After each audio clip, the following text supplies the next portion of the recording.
Hoyt, I've known you for at least 2 years at this point, I think 3.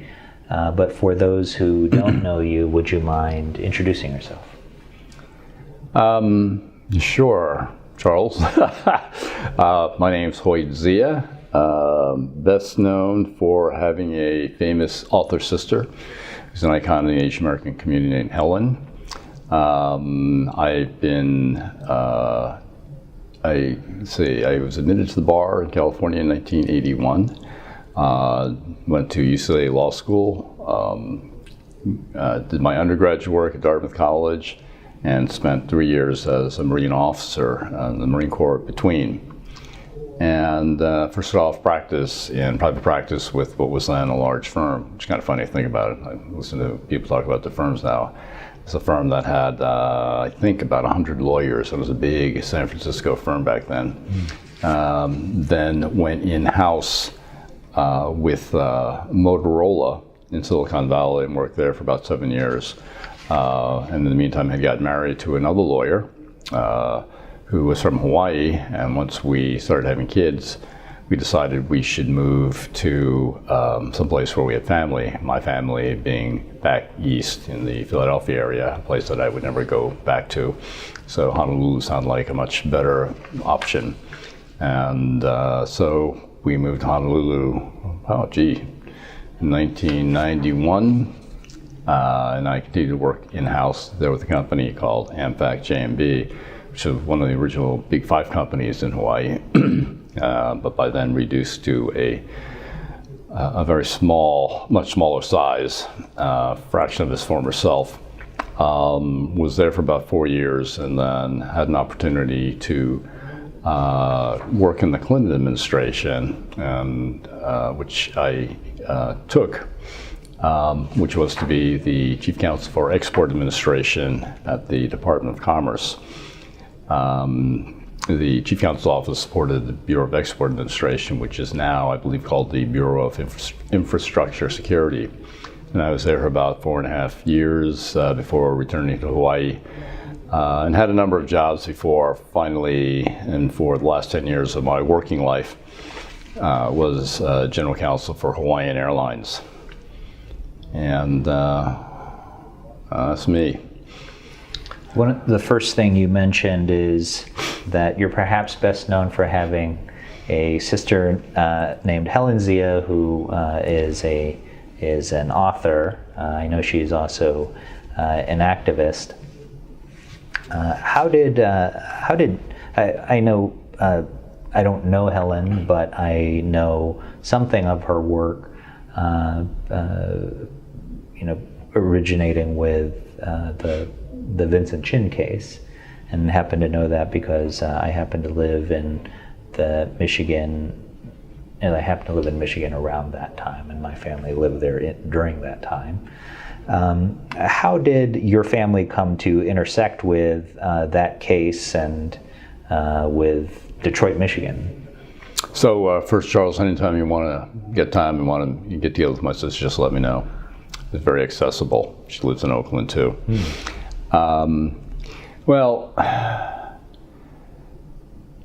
The short version of this is that my sister Helen, of whom I am extremely proud for everything she's done, she's really she walks the walk and actually I think beat down the path for many other people to follow, Asian women and Asian women lesbians in particular. But she was, and I hope she doesn't mind me saying this, sort of radicalized while she was in college, going from a community where there are very few Asians, a lower middle class suburb of Philadelphia, to Princeton, and being as brilliant as she is, she, like I think many brilliant people at different times recognize the inequities in society and want to do something about it. She initially followed a kind of traditional path. She was she was in the first class of women. Well, she graduated early. That's how she ended up in that class of women to graduate from Princeton. Wow. Then went because of parental pressure, that is my father, to medical school, found out that she really wasn't, she was really interested in healthcare, but that's not the same thing as wanting to practice medicine, and she really didn't like what she saw of the medical profession then. And so she eventually left medical school and decided to focus on, creating change in society, and so through different groups, political groups she worked with, she was one of the first women to try to integrate, from a gender perspective, the construction industry. And she was in Boston then. And eventually she decided that she could best serve what she believed in by going to help organize auto workers in Detroit. So that's how she ended up in Detroit. I think at some point, and she lived in Detroit for several years, first working in the auto industry, and then discovering, her passion, which is writing. And it's funny, we were just talking about this recently, and I was reminding her that, as I recall, she started by writing for free in the Penny Saver, which you may know, have heard of, except she reminded me that, well, there was no such thing in Detroit, and it was something like that. And eventually she moved on to, larger roles and media articles to write. But while she was there, and given her new interest in media and in writing, she became a natural person to handle the press side of the Vincent Chin case. Which she was a part of from the beginning. So she was there when Vincent Chin was killed in 1982, and then a year later when his killers were given probation and I think a $3,000 fine. She was part of the group that just couldn't believe that and organized Asian Americans to respond to that, and eventually, and again, she was more the front person. So there was a group of lawyers, but because of her abilities and leadership, she became sort of the spokesperson when handling the press for the Vincent Chin case, and was part of the organization of this national group now, the Asian Americans for Justice. Through her, when she got involved in that, I was then, probably second-year associate at the law firm I was at here in San Francisco. And so they were organizing in the Detroit area, not a hotbed for Asian American activities or Asian Americans generally at that time, in the early 80s. So, they're looking to generate support. Among other larger Asian communities like in San Francisco. So she called me up and asked if I could help, and so we, working with my sister, helped organize the Asian American community to protest what happened in Detroit with Vincent Chin. So we had our Bay Area committee supporting them, and it turned into, as you know, a national movement. Probably the first time that Asians nationally got together, and with the support of other communities as well, to protest something that happened. So I look at that and believe, and I don't think I'm alone in this, that it was a seminal event, a tragic but seminal event in the development of Asian American empowerment. So you must have met also Stuart Quo at that time. I've met Stuart Quo at various times at various things. Funny, he's down in LA. I don't recall if I ever met him when I was a law student, though back then as well, he's still kind of formative in his career too, as he was forming, his APA Law Center. Yeah, it had a different name back then. I forget what it was, but the APA Law Center. I've met Stuart at various times along the way. This must have been around 1982 or shortly thereafter when you formed the Bay Area Committee. 1983. A lot of people look back on the Vincent Chin case and the aftermath as a genesis for a lot of the Asian American movement. Can you describe what it was, other than the fact that your sister was involved as a spokesperson, that led you to be interested in organizing around the Asian American community at that time? Well, I'd been involved from basically the time I went to college. So I went to Dartmouth in 1971 and was very much interested in Asian identity issues, having grown up in like I said, mostly white, lower middle class town where there are very few Asians. The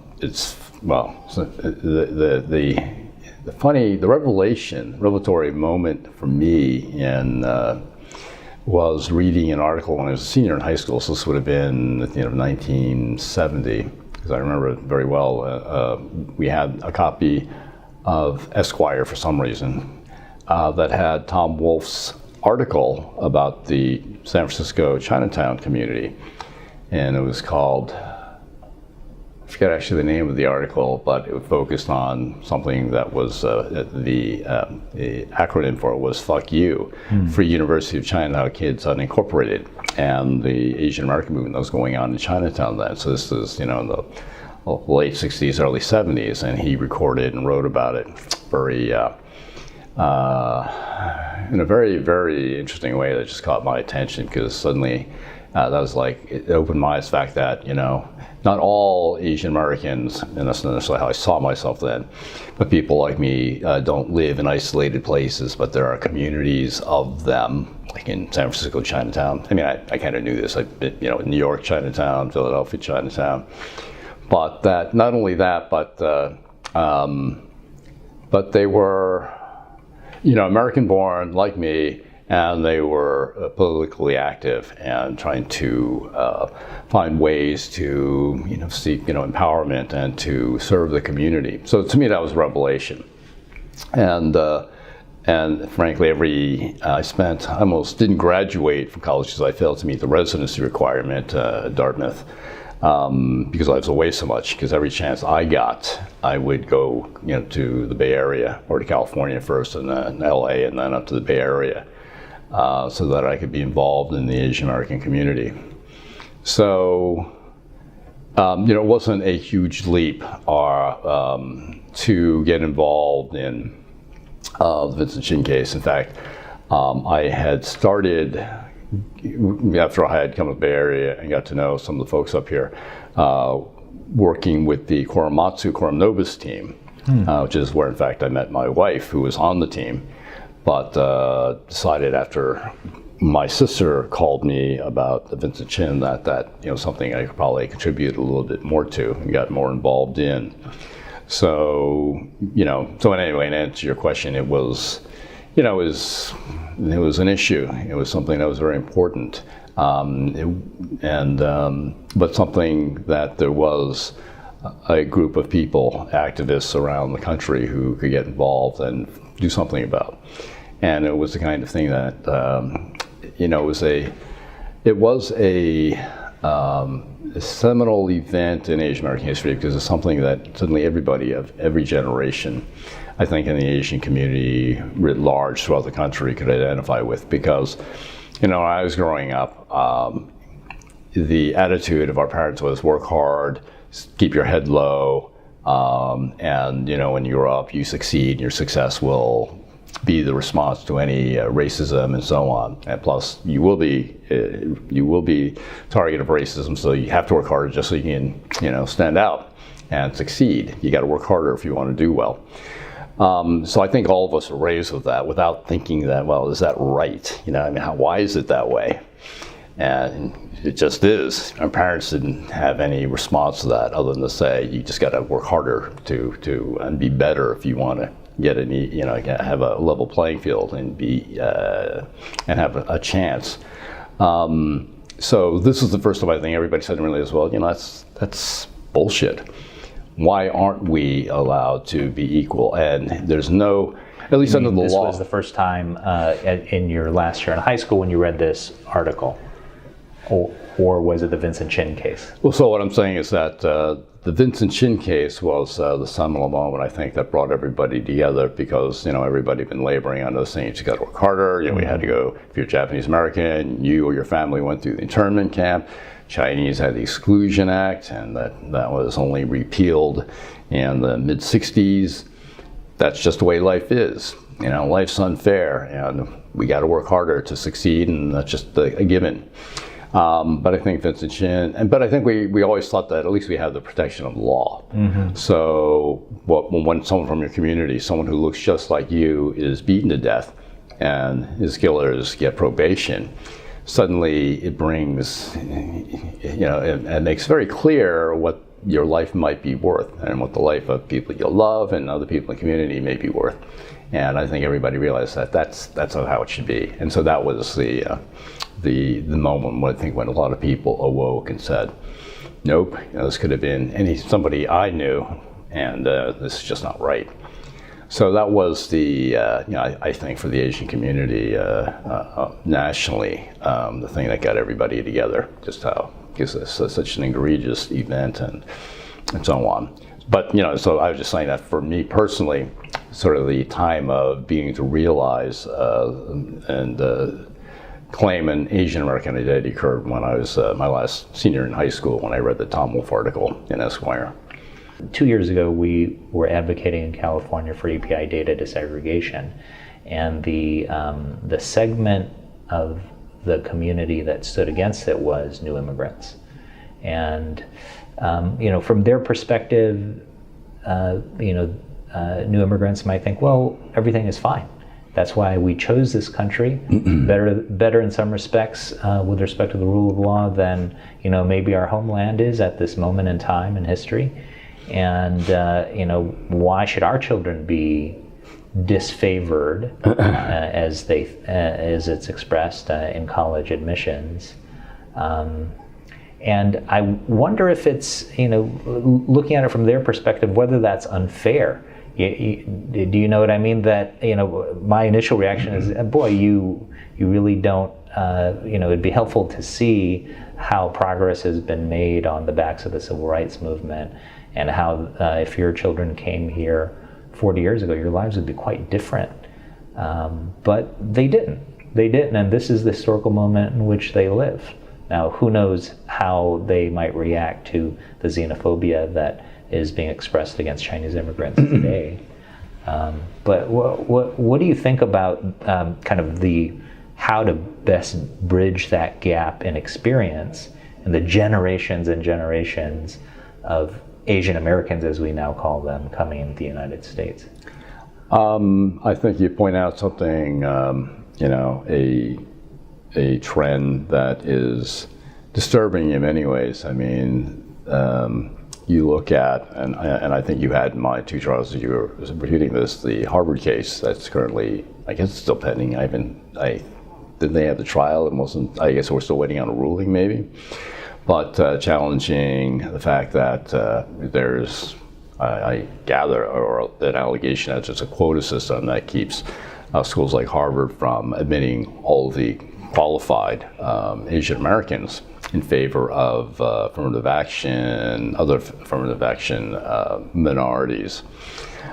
And I think it's a real problem. I was also introduced to something I hadn't really thought much about by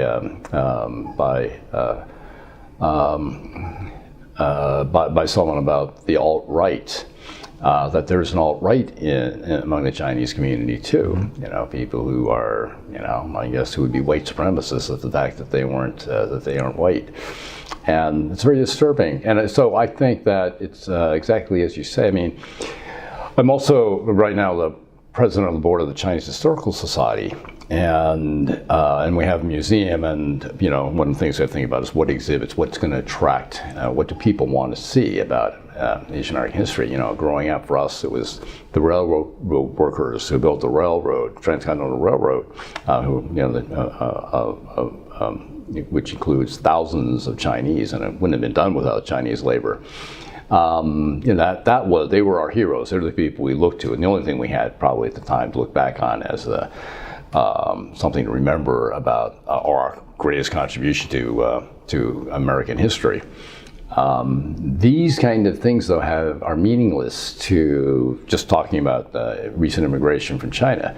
Because first of all, recent immigration from China probably doesn't come much anymore from southern China, from Guangdong, but more from central or northern China. So it's not as though, it's people from their village that they're descended from who built this country. So these sort of things don't mean anything. And as you said, they come over for different reasons, probably more, still economic driven, but also from a country where political freedom is not something that's, of great concern to them. So coming to, and also a very homogeneous society where everybody's kind of Chinese, and I guess if you discriminate against anybody, it's from someone who doesn't come from your hometown or your province. So coming to the U.S. and seeing all this, and they think many of them probably have money, so it's just a matter of getting their kids in college because they can pay for it, and don't understand all the dynamics of the societal changes that it took to open the door for them so they could be here.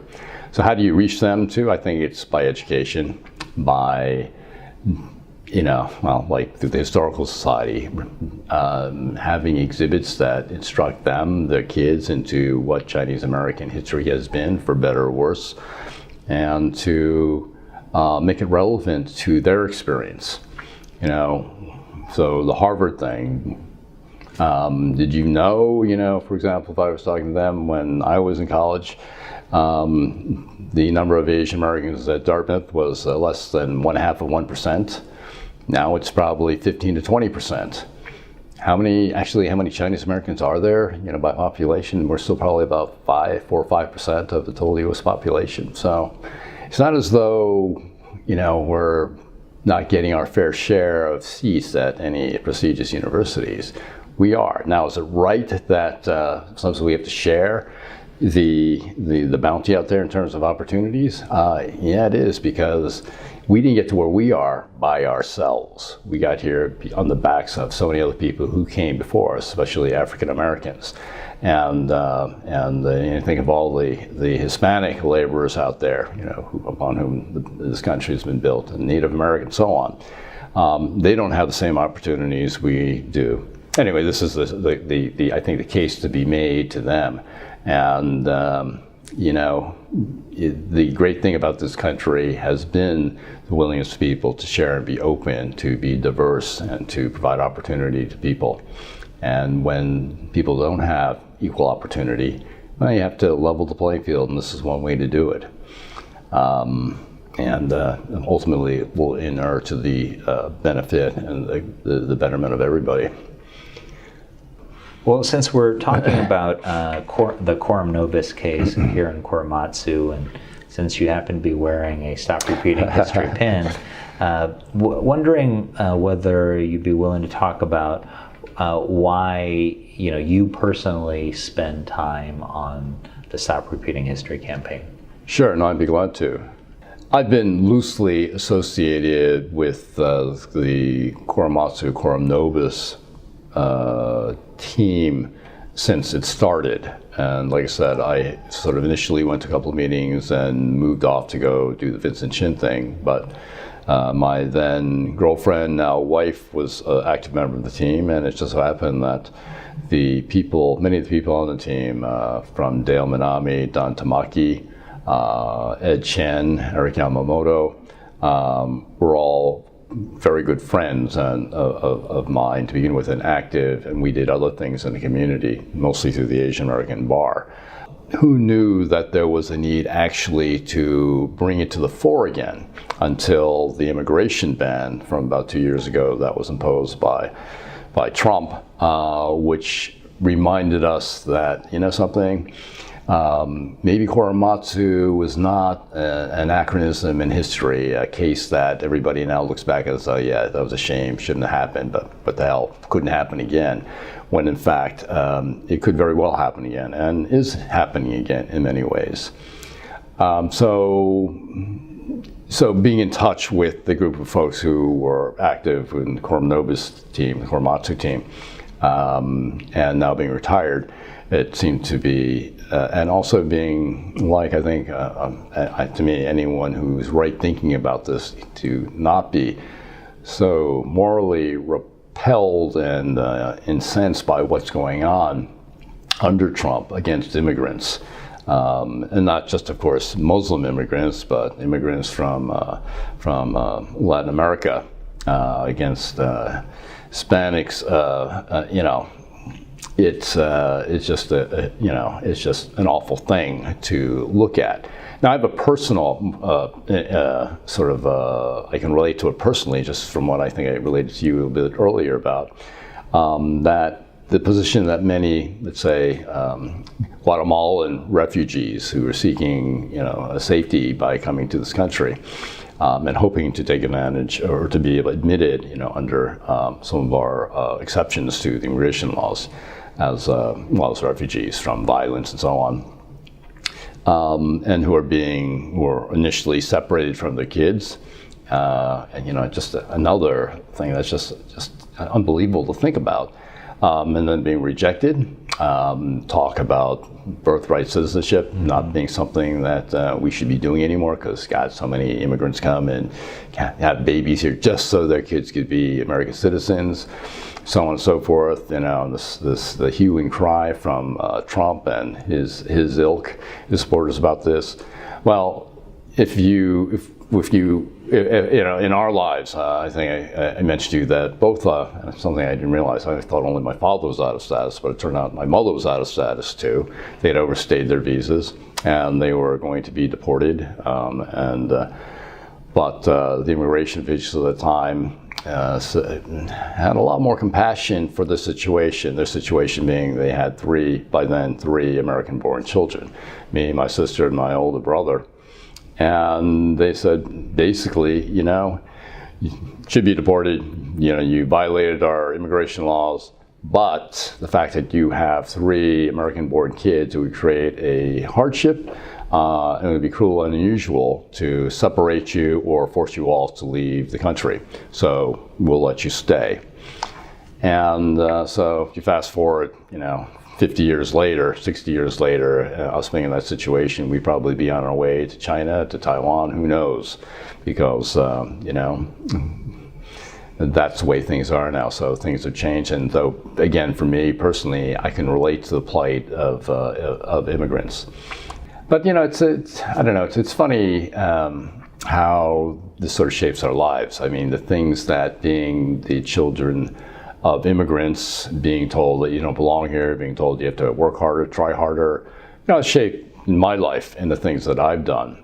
I joined the Marines because I thought, among other things, duty bound to do that. Well, let me ask you about that in particular, if you don't mind. Oh, no, of course. So you joined the Marines in 1975 after you graduated from Dartmouth, and you described your last year of high school and then your time in Dartmouth as a time when you started to identify as an Asian American. You realized that, not just realized, but you started to kind of feel viscerally that there was an Asian American community, and not all Chinese Americans were isolated in their lives or in their communities. But you chose to go from that to the U.S. Marine Corps. So you spent 3 years of your life in the U.S. Marine Corps. As someone kind of experiencing, the shift to Asian American identity and, having majored in East Asian studies, why that choice? It's kind of a long answer, but joining the Marine Corps scratched a lot of itches I had, let me put it that way. And in no particular order of priority, I had spent basically my junior year at college abroad in Hong Kong and Taiwan, and wanted to do something that would get me back to Asia. I had no idea when I graduated from college what I wanted to do with my life, and really wasn't in, I think, any particular frame of mind to continue going to school. I just didn't think, I didn't think I would do well because I really was questioning a lot of things. So I wanted to go do something, frankly, that I knew I would not continue doing. I think one of my worst fears at that time was to kind of go into a job, say management training job in Procter & Gamble, for example, be there, and 30 years later, when as they were handing me my gold watch, wondering what the hell happened to the time. And so I knew I wanted to not, sort of fall into that trap. So I wanted to go do something that after a certain period of time, I would stop and think about, is this what I want to do? And then, there's the overlay to it all was, hey, I'm Asian American. We're second-class citizens. How do you try to show that you belong here, and show that Asian Americans are Americans, and by doing things that Americans should do, prove themselves worthy, prove themselves loyal, you name it, and joining the military, particularly at that time, right after Vietnam at the time Vietnam War was ending, seemed to be a good thing to do. It seemed to be the kind of thing that you need to do to, again, prove ourselves that we're good, loyal Americans. I can only imagine what the atmosphere was like in Dartmouth in 1975. War is ending. You make this decision that has different elements, but maybe one element is that you want to show Americanness and show loyalty to this country, maybe cross that threshold, be accepted fully as an American. Wonder two things. One, what did your parents think about you joining the Marines? And second, what did you find? What did you find when you got there? So I think my mother, as all mothers are, was worried that, of course, I would get myself killed, and but that was my decision. I think my father thought it was a great idea because, hey, if I lasted 20 years, I could get a pension. Something as a self-employed guy, he couldn't look forward to, and that. Basically, supported the decision. No one said you shouldn't do it, and the only one who said I shouldn't do it was my sister Helen, for a lot of reasons. And what I found was that especially as a Marine officer, you're accepted for what you are. I think the Marine Corps and the military generally, especially at that time, and through now and even before, the military was the first to desegregate on so many levels during after World War II and under President Truman.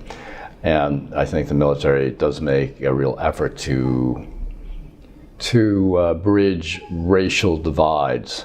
Now, I think a lot of people question whether their approach is, especially then, was correct. That is, there's no black, brown, yellow, you're green, and everybody else has to adhere to the same standards, and everybody will get along and it'll be fine. But we treat you all the same. We don't favor one over the other. You're all green to us, and from an equal opportunity standpoint, that resonates. It's true. If everybody's treated the same, there's no unequal opportunity, except when you look a little deeper and realize that, well, there are a lot of other societal factors that the military can't control that go into making a person what he or she is, that you can't just cover over by putting a green uniform on everybody. The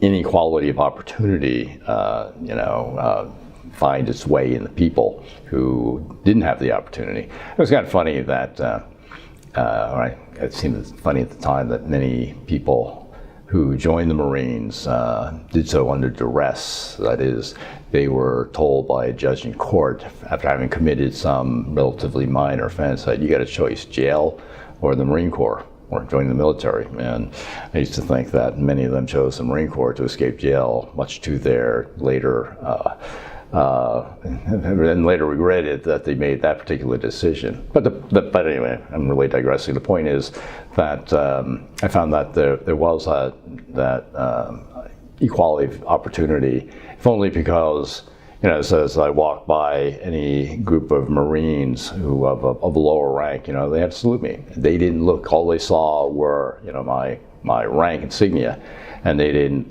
think twice about, he's not one of us. Do we really need to, respect him? So I found that there was opportunity there. Well, do you mind if I ask you about that? Because that's always been something that was curious to me. Because, looking at it through a historical lens, the military, including the U.S. Marine Corps, was the vanguard of racial integration. But then I also observe even today, kind of the makeup of the upper ranks. And in addition, stories, coming out of the Army, but I don't know why that'd be different from the Marines, of Asian Americans joining the military, feeling so abused and singled out that they commit suicide. It's not a non-existent phenomenon, and reputation among some Asian American families is don't send your boys to the military, because even today the notion is they won't be treated fairly. So I wonder, I've been curious about that because I've asked the same question in part to Marty Lorenzo, who spent much of his early years in the Marine Corps as well. I know, I think at least one or two of the cases that you're talking about, because I have heard and read about that. It's hard for me to, I think, to relate to in some ways, just because probably the circumstances under which I was serving are different from the circumstances of someone, let's say millennial now. Times have changed in many ways, but that's for better and worse. And just to give a little bit more background to how I saw things, and compare myself to someone else, another famous Asian American lawyer who was famous because of what happened to him when he tried to join the Marines, become a Marine officer. A large part of our training at the time, we had fought Vietnam, Korea, World War II.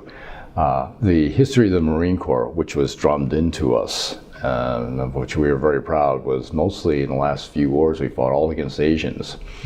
And so as a then very proud Asian American, and someone still connected because of being coming from a family of immigrants from China, of which my parents are very proud of being Chinese, to have to sit and through classes and wherein a lot of invective was used to describe, the examples to teach us history were largely against Asians.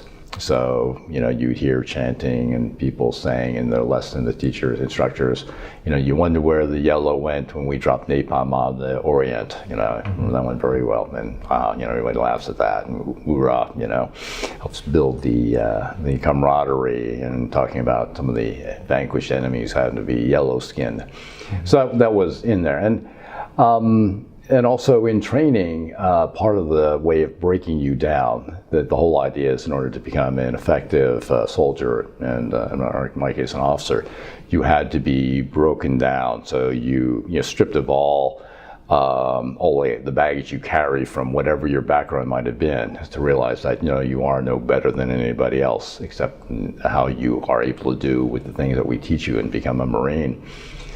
They pick on weaknesses, characteristics that they think are that are going to affect you adversely and reveal some problem that would make you unqualified to serve. And so, for example, when I was going through, there was a popular television show called Kung Fu, and my platoon sergeant, who was an African American, decided that my nickname, and they gave a lot of people nicknames, which should be Candidate Kung Fu. Now that bothered the hell out of me, because I knew where it's coming from, and But there's not a lot you can do about it.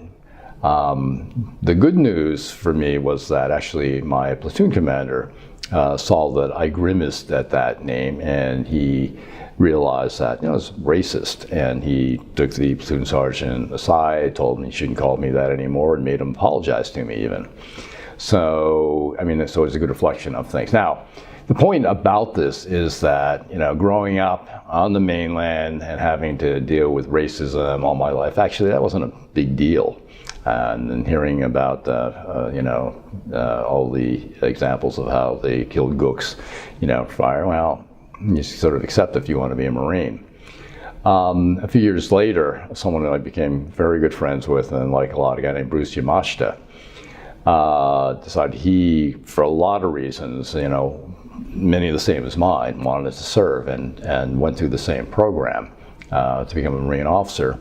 And he was ultimately, after going through training, not commissioned. He was rejected. And a large part of it was, I think, the way he reacted to some of the racism he encountered there. Coming from Hawaii, he wasn't used to it. Mm.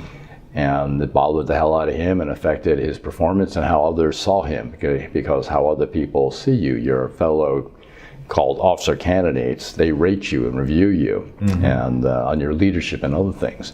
So that affected him. He was not commissioned, and he filed a lawsuit against the Marine Corps and charges of discrimination with the EOC. And ultimately the case settled and he did get his commission. But so this is a long way of saying that, you know, depending on how you grew up and what you're used to, what you're willing to accept to achieve the goal, you know, you could succeed or not. Now, fast forward to millennials now. If you know, and having two children who are millennials, understanding what they grew up with and how us helicopter parents protect our kids. And, you know, well, for me it was easy, you know, because we were in Hawaii and everybody there, pretty much the majority of people are Asian, so dealing with racism wasn't quite the issue that it was when I grew up in New Jersey. Although, actually, I think things have changed quite a lot, because we did spend 4 years in Washington, D.C., and I worried about that for my kids, how they were going to be treated. But, gee, there are a hell of a lot more Asians then than there were, you know, 30 years before that. So it wasn't a big issue for them. But the point is, I think if you come from a background, let's say, of being cosseted and protected from the slings and arrows of racist misfortune and that kind of thing, and insults, to get thrown into a place where and especially when you're not an officer candidate, and to be an officer candidate, you're dealing with sort of a higher level of people who've gone to college for the most part, and whatever their other background may be, about have a little bit more awareness of these things. And you're different, and you're going to be different if you're Asian from most of the people who volunteer for the service. And if you're enlisted, I can see, you know, people pick on people who are different, and if you can't deal with that, you know, you're at a great disadvantage. And I think that goes a long way towards, you know, especially you're psychologically just unable to handle that kind of thing, and it's the first time you've ever faced discrimination or been told that, you know, you're not this or that. I think that factors a lot into what happened to, you know, these individuals. I mean, another way to look at it too, remember when the statue of Saddam Hussein was toppled? You know, the one at the top of the, I guess, I don't think, Army or Marines, was a Chinese American kid who was at the top, you know, tying the noose around Hassan so he could pull the statue down. Hmm. So, you know, I think people react to it differently, and it's more, I think, less an issue of systemic or institutional racism that causes it, and more just sort of, it's the way things are, and just how well an individual is equipped to deal with these sort of things. Mm-hmm. You know, since 2016, where you know, I believe there's a Washington Post poll that came out in the months after the election, and, you know, after the rise in reported hate crimes and hate incidents, Washington Post poll showed something like, I could be getting the numbers wrong, but something like 30% of Americans thought either thought it was okay to espouse alt-right views, or that they were, held alt-right views themselves. And I guess it depends on where you're coming from, because I likewise was called kung fu, in Flint and Detroit and Pittsburgh, and I hated it then, but that was just kind of that was your expectation, I guess. One thing about growing up in the pejoratively politically correct era is that you're not used to hearing it anymore, and then you're lulled into believing it doesn't exist. People don't hold those views, and the reason why so many people of color objected so strongly to the campaign and to this current occupant of the White House. One of the things that upset them so much is that other Americans seem not to care, and I guess it's just a readjustment of expectations. You go through increasing period of 2 decades where it became more and more unacceptable to openly espouse what we would have called racist views, and even that label's under question nowadays. To hear it and to observe that large portions of America are seemingly okay or not that upset about it, that was pretty shocking. And so maybe it just has to do with your point of departure, the level or the baseline you come to expect. I think it does. For me, it's funny, growing up, to be called a chink, a Jap, a Gurkha, whatever, was, fighting words, right? That was the thing that you couldn't tolerate. At this point, it just doesn't happen anymore for a lot of reasons. But I find that I react a lot more strongly. If someone called me a chink on the street, I'd probably just ignore it at this point and think that, as my parents suggested way back then, that just ignore it because it doesn't mean anything. But what bothers me even more is being asked, oh, where are you from?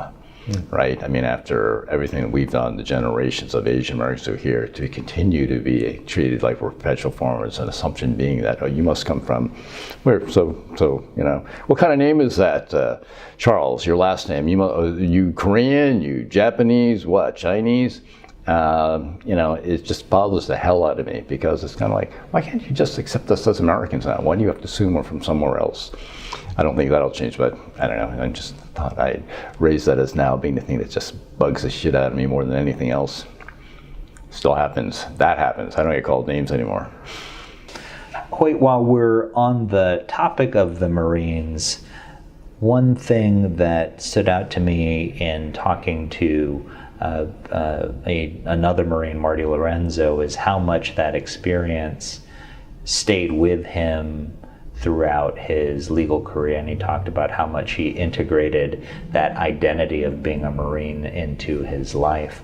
I wonder if that experience, those 3 years that you spent in the Marine Corps, had that impact on you, and what, if anything, you think that you carried away from that? It's one of those things that's kind of hard to assess. I think that whether that has filtered into my DNA and changed me somehow, I gotta believe it did, though I would be hard-pressed to tell you exactly how. I am very aware. I mean, I'm always impressed, though I think I understand why. It's such a remarkable thing to talk to other people who, in my generation after Vietnam, most people didn't join the military anymore, and there was no draft. So, I stand out as someone who actually joined the Marines, and I didn't have to. The time so on my resume, and when people know about my background, however they find out as a Marine, Marine was probably one of the things that stands out most and is most remarkable and makes the most impression on them than anything else I've done. I would also say that the training you get to become a Marine officer, I think people have written books about it, and it is probably, to me, I think probably the best course one could take outside of going to business school. And even better than that in many ways is to learn about leadership and to be a leader of men. what the principles are and what it takes. And not everybody, of course, can become a leader of men or women for that, but it does train you as to, if you want to lead people, what sort of things and principles you need to follow to be an effective leader. And I think that has certainly stayed with me ever since then. I'm not sure that I was doing it that well in the beginning, but that's something that did sink in over the decades, that this is what you need to be. And what are those things? Well, I think there's a whole course on it, but I think the one that always sticks out to me is lead by example. I mean, that covers a multitude of sins. That had been called other things like, walking the walk, whatever. You can't expect people to do something you're not willing to do. So I think, and it's not about, of course, leading. It's about doing the right thing. If you do the right thing, then people who agree with you and believe in what you're doing that obviously will resonate with them. And the other thing is, another thing that as Marine officers we do, we're the last to eat. So when we're out in the field or in the mess hall, we wait till our men get served first. And, supposedly going to the head of the line and eating first, as our rank would have entitled us to do. And so it's taking care of your people. And taking care of people, leading by example, principles like that have stuck with me. And you went from the Marine Corps to law school. And what was it about law school and the prospect of practicing law that was appealing at that time? Well, I look back at that period of time and realize that I didn't know anything. I didn't know what, I've met maybe one lawyer in my life, almost up to that point. I had no idea really what lawyers do, but I've seen enough television, movies, they go out and help people, right? So that's what I thought as a lawyer could do. I didn't even realize until I was probably a second year that I had to take something called the bar exam. I couldn't just graduate and go out and practice law. I had to pass this professional examination, and if I didn't, 3 years of studying was going to be worthless. So, it just goes to show how little awareness I had of what was involved. I had no role models to follow. I had friends who had now a year or two ahead of me in law school because I went to Marines and they didn't, and they were in law, practicing law, but I still didn't understand what it was. Well, it's like when I got out of the Marines, first of all, I knew that I was going to go back to school because upward mobility, right? I'm going to go do something. I'd rather be a professional than become a middle manager somewhere at some corporation, which, at that time were welcoming former military officers, while between getting out of the Marines and going to law school, I did a lot of odd jobs, which just further reinforced that my notion that I'd rather be doing something where I could probably use my head rather than my hands and my body.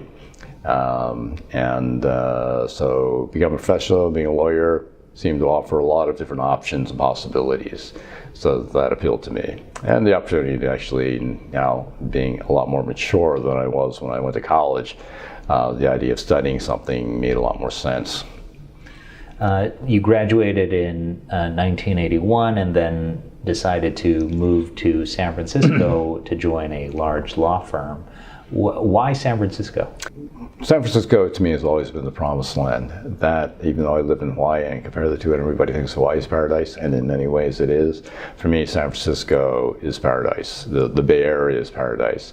For many reasons, in terms of demographics, geography, weather, and the population mix. There's just a romance to the city, and what it means to Asian Americans and Chinese Americans in particular. As being the first stopping off point and having a fabled, iconic history. I just felt the first time I was here, which was after my freshman year in college, I'd gone to USC to study Chinese in their intensive summer course, and I think it was a July 4th weekend when everything was shut down and no classes. A couple of other guys I knew in the dorm decided, hey, let's take a drive up to San Francisco. You know, we got the whole weekend. And I've never been, you know, it's like Thunderbolt. You know, you kind of drive through the valley, it's hotter than hell, it's sunny, and suddenly you hit San Francisco, and it's dusk, fog is rolled in, so you feel the wetness of the fog on your face, and just the activity, the beauty of the city. You know, and basically it was love at first sight, and I knew I wanted to be here. There's also, I mean, other things, you know, again, being a hotbed of Asian American activity, a center of a lot of things that were going on in the Asian American community. I felt like this is the place I wanted to be, and has been ever since. And when you worked at Bronson and McKinnon, did you join immediately the Asian American Bar? What was that process? As soon as I found out there was one, I joined it. The funny thing, and as president of the Asian American Bar Association, just a little bit of an anecdote, you know, I really wanted to get involved in the Asian Bar. I didn't know, because I was the only Asian lawyer at Bronson McKinnon, and they had one other minority lawyer, an African American guy named Charles Bland. I don't know what he's doing now, but in any event, you know, I didn't know anybody else. And so the opportunity to get involved with the Asian community was going to be through APAHM. So I sent my money in and waited, didn't hear a damn thing. And then someone else that I knew from law school who happened to be coming through the city, and so, you know, I got together with her. She says, oh yeah, you know, I went to the APAHM picnic the other day, you know, in Golden Gate Park, and boy, I met all these people, and it was wonderful. And I'm thinking, what the hell? I sent my money, I joined. She doesn't even care about the Asian Bar. She just happened to go because she knows, you know, some other Asians, and I didn't get to go. I didn't even know about it.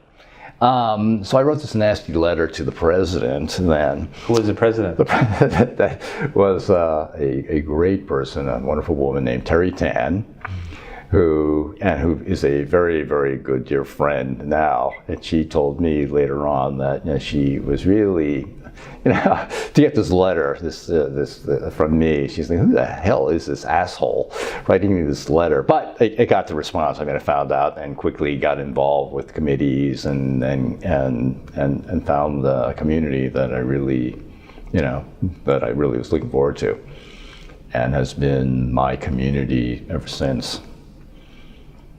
You know, I can imagine that community was part of the attraction for you, but you know, as a busy young associate, why did you choose to spend your time in that way? I mean, I can imagine that as an associate at a large firm, explaining your extracurriculars to the partners at your firm, you know, APAHM probably wasn't something that was particularly attractive from a career development perspective. Well, career development at that time was different than it is now. And though that said, you know, being an Asian American was a plus, or I should say at least it wasn't a minus, and the possibility, of course, of using whatever networks I developed to bring in business in an Asian American city was a good thing. But the attention and respect that I think big firms have now for diversity, for what their minority lawyers or their partners, associates can bring, you know, that certainly wasn't there. I mean, this is a time when there's still 3 martini lunches and everybody would go to Jack's, you know, which is no longer there, but venerable places like that to eat lunch for 3 hours and drink themselves drunk, you know, silly, and then come back and work. That was how things were back then. But for me, it was the perfect antidote, actually, to, I think, stresses of work. You know, at work, you're just you know, you do what you need to do, and then you need a place, you know, like in Cheers, you know, a place where everybody knows your name, you feel comfortable, and there's a seat for you, because you don't have to explain everything. The Asian Bar was full of people like me, you know, young lawyers trying to do something, serve the community somehow, and work with each other, you know, all about the same age, trying to achieve the same things, the same values, and it was, you know, it was a lifeline. It was the ready-made community that then the fact that they were all lawyers was a good thing. So we shared so much then, in terms of experiences, backgrounds, and what we're doing in our day-to-day lives. And it wasn't as though I was going to the firm party saying, hey, you got to buy dinner to the dinner, buy a table, that kind of thing. I think they probably would have been willing to do it, but you know what? We weren't really pushing. APAHM back, 30 some odd years ago, it's not the APAHM now. Probably still having dinner at the Far East restaurant. Just about. The Yangtze, when it was on Battery Street, and before it became what it is now, it was a nice place to hang out, and they gave us things to do. We had an APAHM function. We get, I don't know, maybe 20 people out. That would be a great crowd. It was done at a much lower scale, but the people who were involved were great people, One thing that impresses me very much about this organization is how there are really generations of leaders who choose to stay involved in the organization. I mean, you think about it, this year we celebrated our 43rd anniversary of the organization. Started with a meeting at the Far East Cafe in Chinatown, 1975 or 1976. But seated at the front row were at a table at the gala march were founders of the organization. I mean, what was it that led you to not just participate as a young attorney, but kind of continue to give back to the community of APA lawyers over such a long period of time? Well, I think it basically the same things that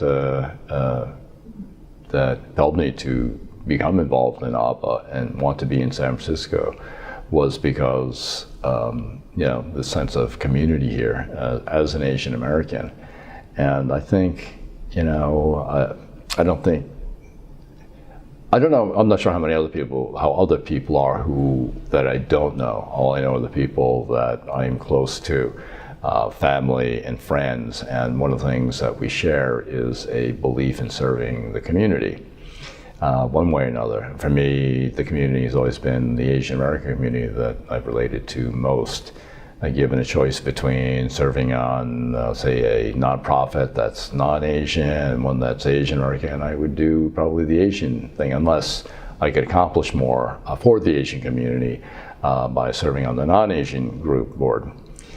That's just that, I don't know, sense of loyalty, sense of value, that this, again, just wanting to serve and contribute to the community. And my wife is that way, my kids are that way, all of our friends. And one of the reasons why I now split my time back here, even though we still live in Honolulu, is because the values that I shared with people as a young person, they still share the same values. And it's amazing that friendships, when you are geographically so distant, and even before the internet, so we weren't like on email or on whatever social media things are, following each other's lives, it's so easy to connect because of those shared values that stick with you. So it's really just wanting to, or having the privilege of working with a bunch of people, living with a bunch of people. My wife's family was like that, who believe in serving the community. And so this is my community.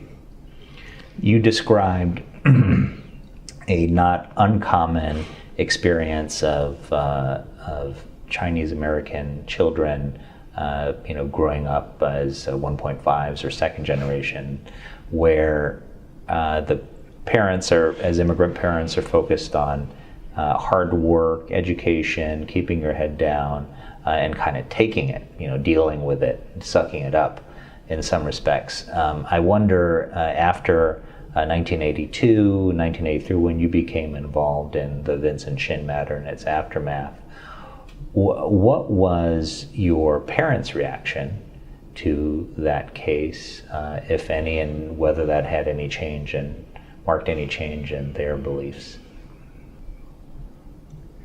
I'm sorry, I have to think about this because it's not necessarily an easy thing to answer without really understanding, going into this long thing about, what my parents were like. I would say this, I think my father was, he had his own thoughts about these things, and I frankly don't think I ever discussed the Vincent Chin case with him, and part of that was, we weren't particularly close at that time, if ever. My mother was a wonderful woman, and who lived for her kids. That's all that she wanted out of life, was to see her kids happy and succeed. Come many years later, is only when we discovered that she had been abandoned as a child when she was growing up in China, and she lived through Japanese invasion, occupation, and the Civil War in China before being able to, come to the U.S. So she had the equivalent probably of a third grade education, although you would know it. She didn't, although it was hard to tell and hard to communicate with her because she didn't speak much English. Her English wasn't very good. And, but typical, I think, perhaps of many Chinese Americans at the time, my father didn't want us to learn to speak Chinese, at first, because he was afraid that what would happen is, like these one and a half generation folks that we were, we wouldn't speak Chinese perfectly, and that would affect our ability to speak English. And therefore he said, okay, we're Americans and you should learn English and nothing else. So, and I think it probably made it difficult, especially early on, to talk to my mother because she really couldn't speak that much English. So whatever she had, anyway, so I think ultimately, because my father died 25 years ago, so, and those, like I said, the last 10 years, when I would go home to visit my parents, we didn't sit around talking about what was going on in my life. He would go do his thing, and I'd probably hang out with my mom, and and brothers and sisters, they happened to be there. But I know that my mom was extremely proud of, and become more politicized in the last, towards the end of her life. But a lot of that, or a great deal of that, of course, had to do with my sister, what my sister was doing. Mm-hmm. So I'm sure at some point she met Lily Chen, Vincent Chen's mother. And of course they would have a lot in common, both being immigrants. And being a women of about the same age and so on. But again, I don't think I ever really talked to her about that. That's not the kind of thing I would talk to my mom about. Sadly, in retrospect, I think I feel ashamed for not having done that more and knowing more about what's going on in her life. Hoyt, you were president of APAHM, the Asian American Bar, also president of ABC, or the Asian Bar of California. Right. And during your time serving in that role, you were one of the founders of and the founding president of what's now known as NAPABA, the National APA Bar Association. I believe it was founded in 1988. What were your goals back then, and what did you see as the purpose of the organization? The purpose of the organization, and I'll try to explain a little bit more what actually this means, but I know you understand just by my saying APAHM, right? I mean, the community that I found in San Francisco of Asian lawyers, the struggles they had, the changes they were trying to make in terms of the practice and in serving the community, was something that I know wasn't isolated just to the Asian Americans in the Greater Bay Area. It was going on in LA. In fact, I think LA's Southern California Chinese Lawyers Association, the Japanese American Bar Association, they were formed maybe even a little bit earlier than APAHM was. So, we knew statewide that there were a whole bunch of Asian lawyers. Again, we're on the vanguard. We're all about the same age, give or take a few years, all committed to serving the community and trying to see and make inroads in the bar, in the profession, for Asian Americans, along with every other minority group, to have a seat at the table, to create greater opportunities for Asian American lawyers, in private practice, in large law firms, or in the judiciary, so that we would have more influence, more say, and in that process, better serve our community and be able to represent our community. Well, so Southern California, Northern California, we did worked a lot with, as lawyers with the Bar Association. But we also knew there are other Asian lawyers out there. We weren't the only Asian lawyers in the world. And there had been attempts, or rather thoughts at least before, and Dale Minami was a part of this, probably a decade before the actual formation of NAPABA, as we know it, where people, Asian lawyers, who gotten together and said, hey, maybe we should create a national Asian bar, so we can all work together. But there wasn't the necessary core group to sustain that then. And it wasn't until the late 80s where there were enough lawyers and enough Asian bar associations in enough cities around the country to say, there's enough of us to actually do something like this and grow. So the thought basically was just that, to connect with other people like us throughout the country, to create a network so that we could help each other.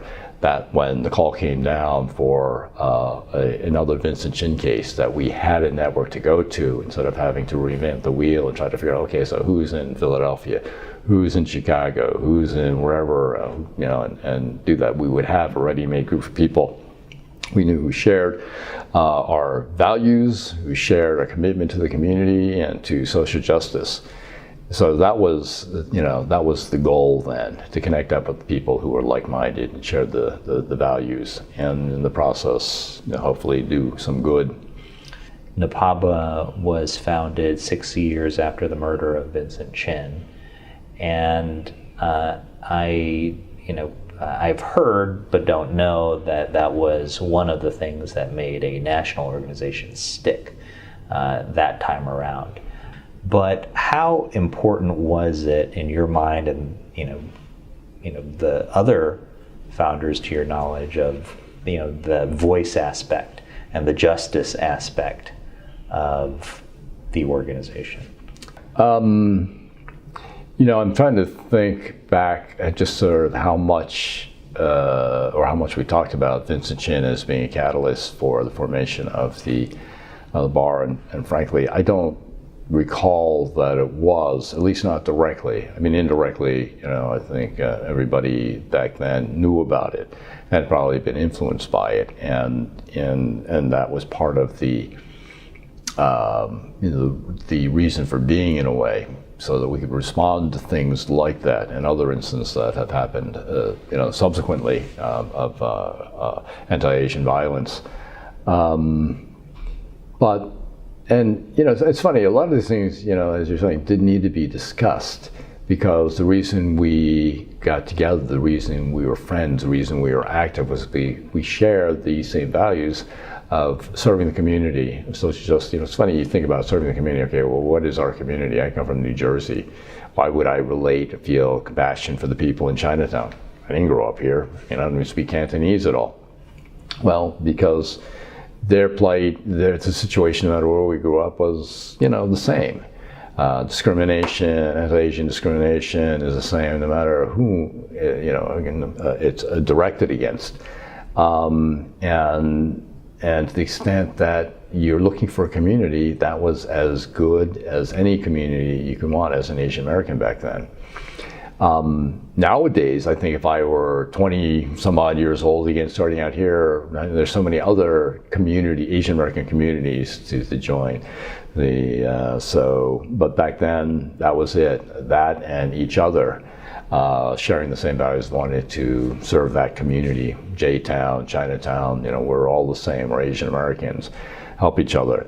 So I would say, the short answer, after going through the long one, is to say that no, that was a huge part of what we were interested in. Maybe it's an unfair question. Having experienced some illness over the last couple of years in my family, that makes me feel reflective.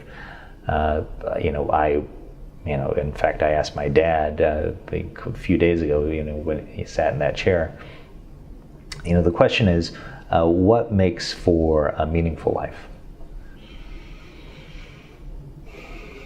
Yeah, obviously that a very subjective question. And so, speaking on behalf of myself, it's funny. I as everybody of whom you've asked that question sort of sit there and think, what the hell is he talking about? And I've never thought about this before. To me,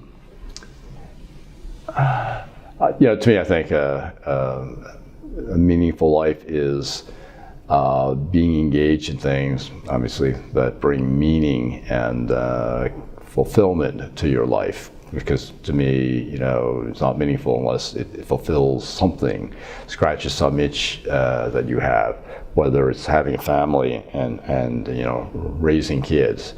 I think to me that's extremely meaningful, but not something for everybody. I mean, there are people who maybe they're married, maybe they're not, but are not interested in having kids.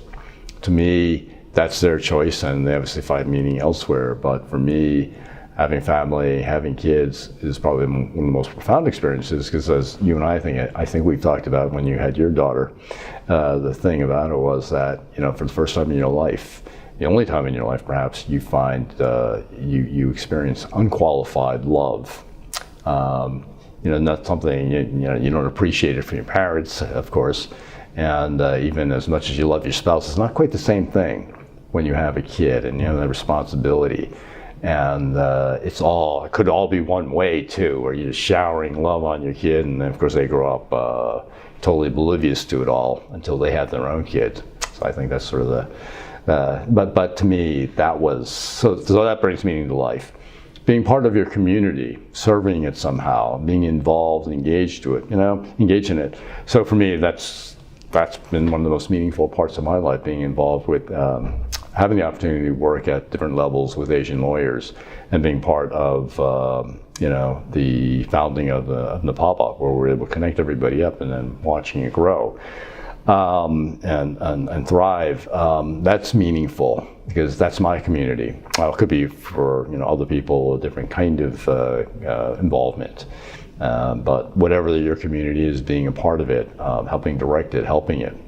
And then the larger thing, I mean, we're all part of this. To me, I think I'm very much a globalist at this point.